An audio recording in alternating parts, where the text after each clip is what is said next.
For today's video, we are going to stir fry spinach. So first, we're going to wash them.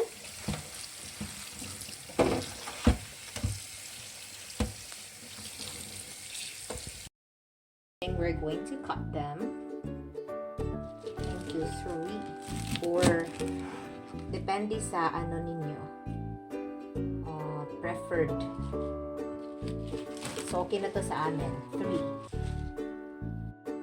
We're going to cut the garlic because this is going to be stir fry spinach with garlic.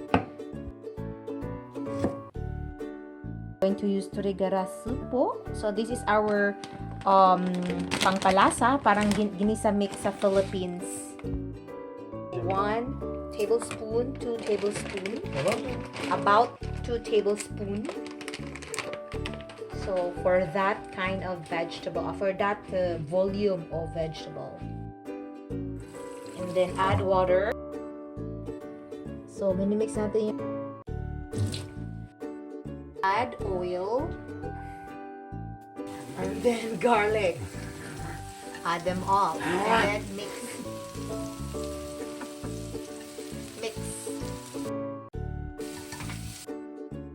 Add the spinach and then mix lang siya kasi parang volume is so a lot, but pag ma-mix na siya, maliit na yan.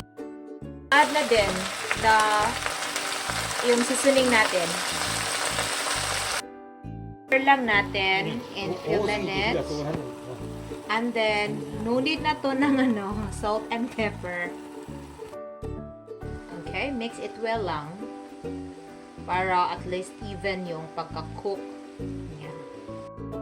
It's finished because we want it to like a little bit more spicy, so we are adding pepper. This could be good for those who would like this kind of food as spicy.